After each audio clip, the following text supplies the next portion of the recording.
the smallest coin can carry the biggest story. Imagine holding a single Canadian 1-cent coin in your hand. Just a thin, copper-colored disc, light as a whisper, almost forgotten in drawers and jars across the country. Now imagine that this tiny piece of metal, once worth just 1 cent, could be valued in the millions of dollars.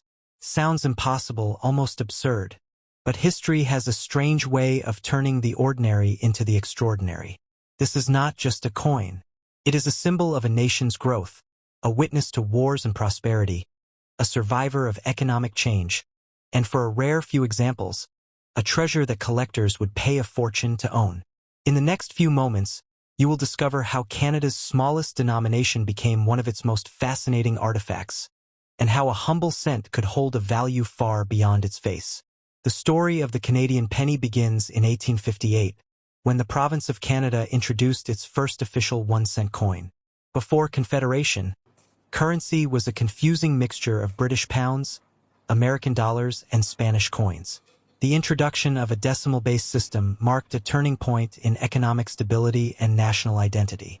When Canada officially became a country in 1867, the penny continued as a foundational piece of everyday commerce. For generations, it represented the most basic unit of value, teaching children about money and reminding adults that every cent counted. Early Canadian pennies were larger than the ones many people remember today. The first issues featured the portrait of Queen Victoria, symbolizing Canada's place within the British Empire. Over the decades, the obverse design would change to reflect the reigning monarch, Edward VII, George V, George VI, and eventually Queen Elizabeth II. Each portrait quietly marked the passage of time, linking the coin to specific historical eras. On the reverse side, the iconic maple leaf design emerged, a simple yet powerful representation of Canadian identity. The maple leaf penny would become one of the most recognizable coins in the country's history. Composition changes tell another part of the story. Originally struck in bronze, the penny later shifted to different metal blends as economic pressures mounted. Rising copper prices in the late 20th and early 21st centuries made it increasingly expensive to produce a coin worth only 1 cent. In some years, it reportedly cost more than a cent to manufacture each penny. The logic of modern economics began to clash with tradition. Yet despite its declining purchasing power, the penny held sentimental value for millions of Canadians. Think about what a penny could once buy. In the late 19th century, 1 cent had real purchasing power. It could contribute meaningfully toward basic goods. Over time, inflation eroded its value. By the early 2000s, most people wouldn't bend down to pick one up from the sidewalk. Jars filled with forgotten cents accumulated in homes across the nation. Businesses struggled with the inefficiency of handling low-value coins. Eventually, in 2012, the Canadian government announced it would stop producing the 1-cent coin. The final pennies were minted at the Royal Canadian Mint in Winnipeg, closing a chapter that had lasted more than 150 years.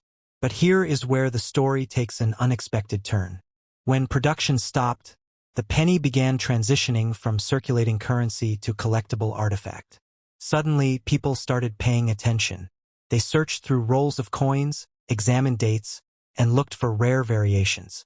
Certain years and minting errors became highly desirable. In the world of numismatics, rarity and condition can transform even the smallest denomination into a high-value collectible. One of the most famous Canadian pennies is the 1936 cent. During the reign of King George V, a small number of pennies were struck in 1937 using 1936 dies with a tiny below the date to signify the new year. Only a handful are known to exist today. Because of their extreme rarity, these coins have fetched hundreds of thousands of dollars at auction. In top condition, experts estimate that a pristine example could approach or even exceed $1 million in value. Imagine that, a coin originally worth 1 cent becoming $1 million treasure because of a tiny dot most people would never notice. Condition plays a massive role in value. A heavily worn penny found in circulation might be worth only a few cents to a collector. But an uncirculated coin, preserved in near-perfect condition for decades, can command astonishing prices. Professional grading services evaluate coins based on luster, strike quality, and surface preservation. The difference between good and mint state can mean the difference between pocket change and a small fortune. The Canadian penny also holds cultural value beyond money. It appears in expressions like "a penny for your thoughts," and in Canada, it inspired the phrase penny drive, often associated with charitable fundraising in schools and communities. The coin became a teaching tool, helping children learn arithmetic and responsibility. For immigrants arriving in Canada, the penny represented participation in a new economy and society. For older generations, it remains a nostalgic reminder of simpler times. When the government ended penny production in 2012, businesses adopted rounding rules for cash transactions. Totals ending in 1 or 2 cents would be rounded down, while those ending in 3 or 4 cents would be rounded up, and so on. Electronic transactions continued to calculate exact amounts, but physical pennies gradually disappeared from circulation.